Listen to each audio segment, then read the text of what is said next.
Good morning. My name is Gilad Cohen. I served in the Israeli army for 3 years. It's a mandatory service, so all Israelis do it, most Israelis do it. I'll just give you 2 minutes of explanation what it is to grow up there. From a very young age, you grow up and you know you're going to go to the army, and you're afraid. And in the high school, I remember I was the music director of the choir, and every year we read the list of names of alumni who died in wars or in terror attacks. And every year the list got longer and longer. Everyone in Israel knows someone who died in a war or in a terror attack, because there are wars there once a decade, twice a decade. And there's a lot of fear, but at the same time, there's a lot of faith in we're doing the right thing, and we're serving the community, and we're serving our family. And there is something beautiful about it. There's some aspect of solidarity, of caring for the other, granted for the other as long as they look like you, not on the other of other people, but I won't get there now. There is something nice about it, but there's something that many people find is problematic, because you grow up admiring the army, and there's some glorification of war. And we grow up with many songs about war, about faith, about the country, about the land, about serving, about sadness, about memory. And one day in the 70s, suddenly this song showed up. This song is called Song for Peace. It didn't only show up, it was sung by an army band. We have army bands in Israel. And this song is sung from the point of view of the dead. And this song says things like, "Nobody will bring us back from a dead and darkened pit. Here neither the victor cheer nor songs of praise will help. So just sing a song for peace." This is a very strong statement, especially in Israel, again, with this view of war. Is like you grow up thinking, I'll serve my country, I might die, and this is maybe the biggest honor. And suddenly someone here is saying, you take care of the future, you the living, that's your responsibility. Remember us, the dead. Don't forget us, but remember the meaning, as the reading said a few minutes ago. Remember the meaning of why we died, or make a meaning out of it. I'll sing the song for you in Hebrew, but I'll try to read the English a bit. You also have the English on your booklets.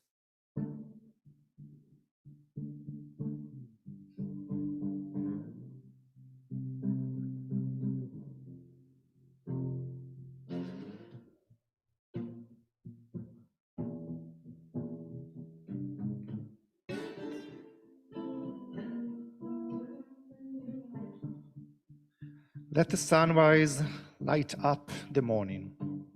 The purest of prayers will not bring us back. He whose candle was snuffed out and was buried in the dust, bitter crying won't wake him up and won't bring him back. תנו לשמש לעלות, לבוקר להאיר, הזעקה שבתפילות אותנו לא תחזיר. מי אשר קבע נרו ובעפר נטמן, בחימה לא יאירו, לא יחזירו לכאן. Nobody will bring us back from a dead and darkened pit. Here neither the victory cheer nor songs of praise will help. So just sing a song for peace. Don't whisper a prayer. Just sing a song for peace in a loud shout. איש אותנו לא ישיר, מבוא תחתית אפל, כאן לא יועילו לו שמחת הניצחון, ולא שירי הלב. לכן רק שירו שיר השלום, אל תרחש תפילה. טוב תשירו שיר לשלום, בצעקה גדולה. Allow the sun to penetrate through the flowers. Don't look back. Let go of those departed. Let you lift your eye with hope, not through the riffled sights. Sing a song for love and not for wars. Don't say the day will come. Bring on that day, because it is not a dream. And in all the city squares, cheer only for peace. אל תגידו יום יבוא, הביאו את היום, כי לא חלום הוא, ובכל הכיכרות, הריעו רק שלום. לכן רק שירו שיר לשלום, אל תלחשו תפילה, מוטב תשירו שיר לשלום, בצעקה גדולה.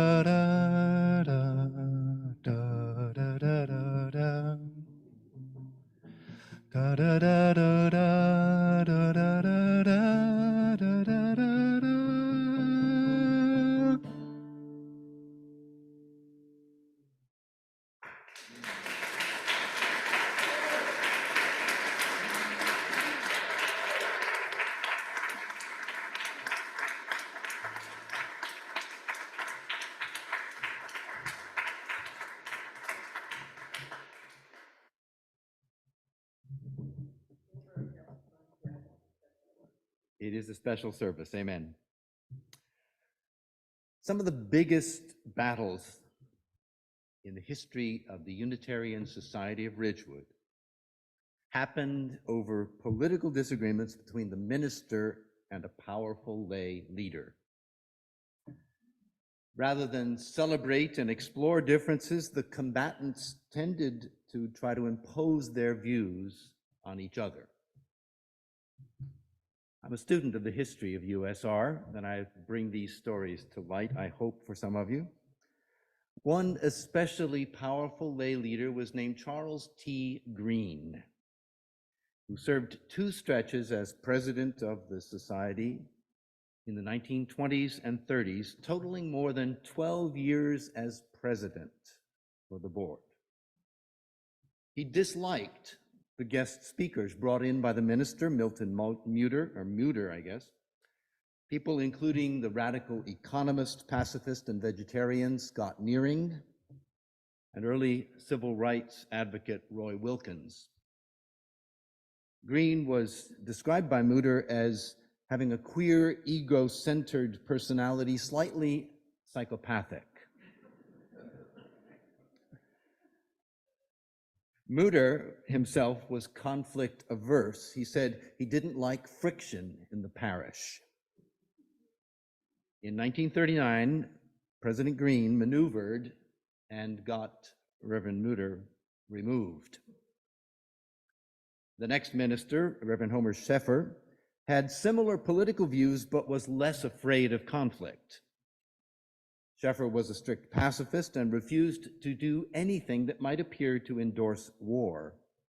This was out of touch with the mood of the congregation as the country entered World War II, you can imagine. When Sheffer refused to take note of any of the country's losses or even to make mention of the death of FDR or to acknowledge the end of the war, Charles Green stood up and demanded to speak for the congregation.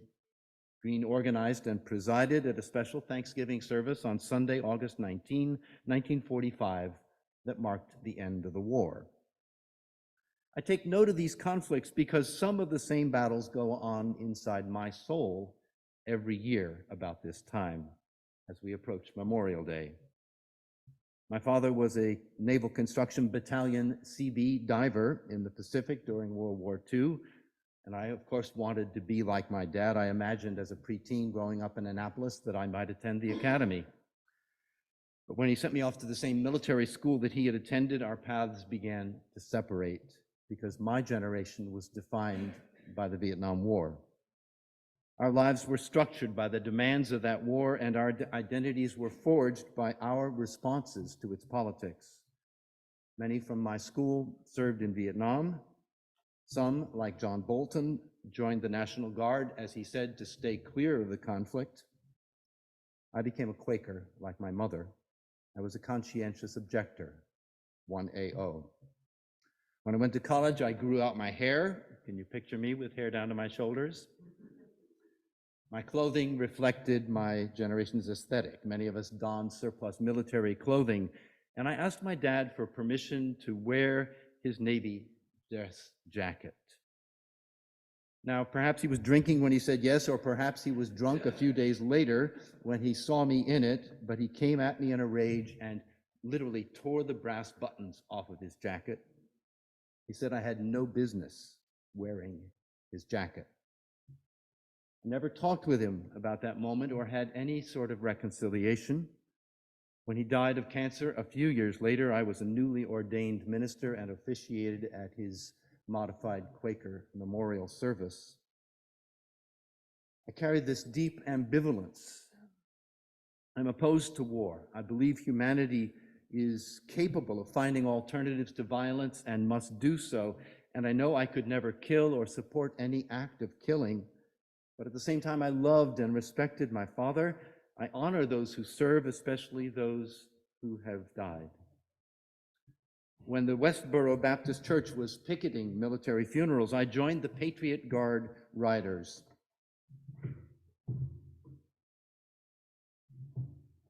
There's my armband. These are bikers who stand for those who stood for us. We position ourselves as an honor guard holding American flags, not to confront the protesters, but simply to be there. My father-in-law, Mike Scriver, was a proud Marine veteran of World War II. Less than a month before his death in 2019, we wheeled him in his wheelchair to watch the Memorial Day parade in Hawthorne. Despite his dementia, he knew what this day was about. He clapped and cheered and was so happy when some in the parade saluted him. This is the hat he was wearing. 2 years later, I stood on my front steps of my house on Memorial Day with my trumpet and made a video of myself playing in taps across America. You can see that video on my Facebook page. I'm saying I think I embody an ambivalence that may be ingrained in the spirit of USR. Today we talk about justice issues as they affect individuals, but international policy seems to be somewhat neglected. Back in the 2010s, when the UUA approved the Statement of Conscience on creating peace, USR had a Peace and Justice Committee. We had discussions of conflicts in Afghanistan and Pakistan and Israel-Palestine. We showed the film Soldiers of Conscience, To Kill or Not to Kill. For some, the war is within. We installed a peace pole that you can see to this day with the dream, may peace prevail on earth. Perhaps it was the election of Donald Trump that forced us to work much closer to home because justice seemed so precarious. I'm grateful to the team that guided the creation of today's service and confident that Mike Patterson will amend any mistakes of anything I have suggested here and give you another viewpoint on Memorial Day. What I would encourage you, each one of you, to do tomorrow, no matter what you think of America's wars, that it costs so much, I'd encourage you to take some time, as President Biden has asked, to pray for permanent peace and do something to honor those who served, even offering their lives. Attend a parade, visit a cemetery, do something to exercise the freedom that you and I have been given at such a cost. Mike, would you come up, please, and share what you want to share?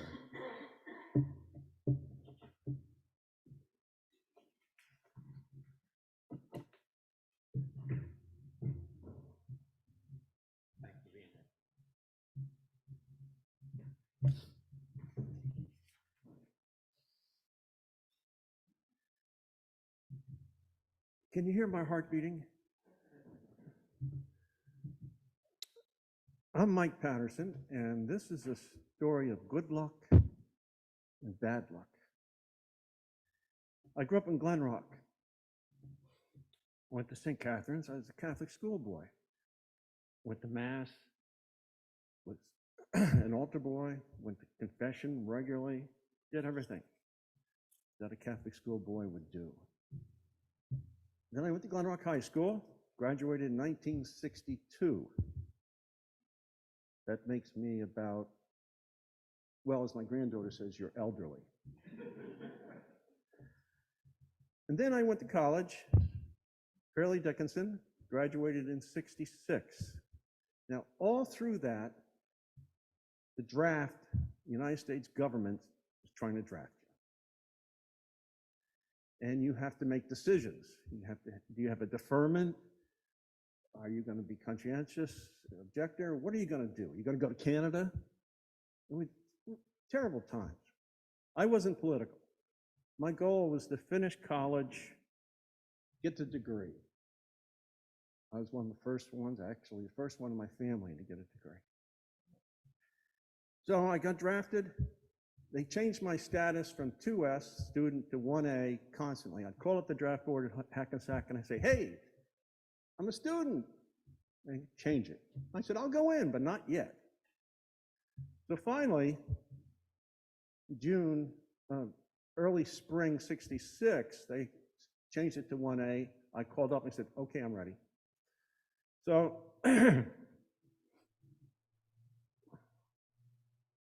so I get drafted. I'm down at Fort Dix. As a little footnote to the story, they give you dog tags. And you have to give them your name, serial number, and your religion. So they came to me and said, what's your religion? I said, I don't have one. They said, well, you have to have one. I said, no, I don't. Well, we have to put something in your dog tag. I said, well, I don't care. What do you suggest? He said, well, you know, do you have any preference? I said, no. And so he wrote down, engraved here, no preference. I was very proud of that. So there I was. I went to OCS. And by the way, down at Fort Benning, OCS, which extends your commitment another year, Ira Mendelsberg was there at the same time. We didn't know that until years later we were talking here. So we're down at Fort Benning. There are thousands of young people. There were a lot of Israelis going through this comparable training. So this is a story of luck. I finished up. They gave me some extra training because I was going to go to West Point. West Point was rigorous.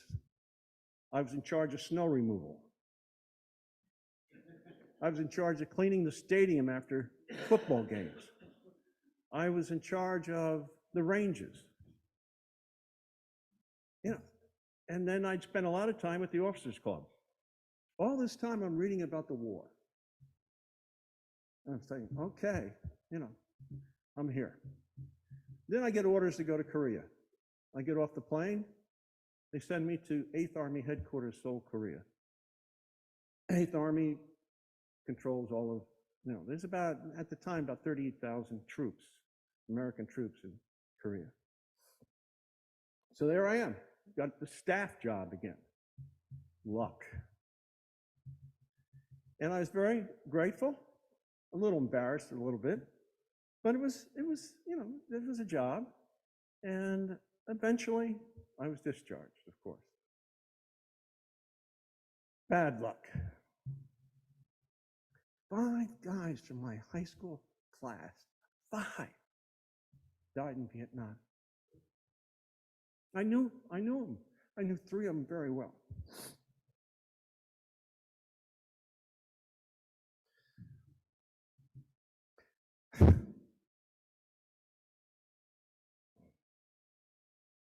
One of them was an only child, and he was a neighbor.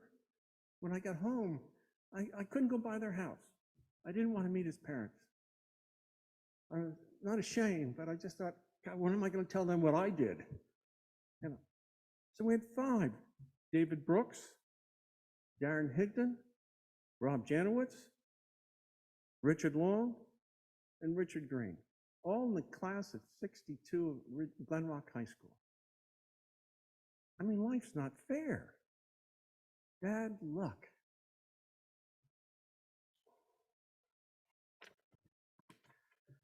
Sometimes I get down. That's for my wife. I read the last 14 lines of Ulysses by Tennyson. The long day wanes.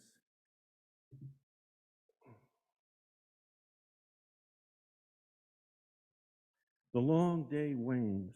The slow moon climbs. The deep moans round with many voices. Come, my friends. It's not too late to seek a newer world. Push off, and setting well in order's might, the sounding furrows. My purpose holds to sail beyond the sunset and the baths of all the western stars until I die. It may be that the gulfs will wash us down. It may be we shall touch the happy isles and see the great Achilles, whom we knew. Though much is taken, much abides, and though we are not now the strength which in old days moved at earth and heaven, that which we are, we are. One equal temper of heroic hearts, made weak by time and fate, but strong in will, to strive, to seek, to find, and not to yield. Thank you.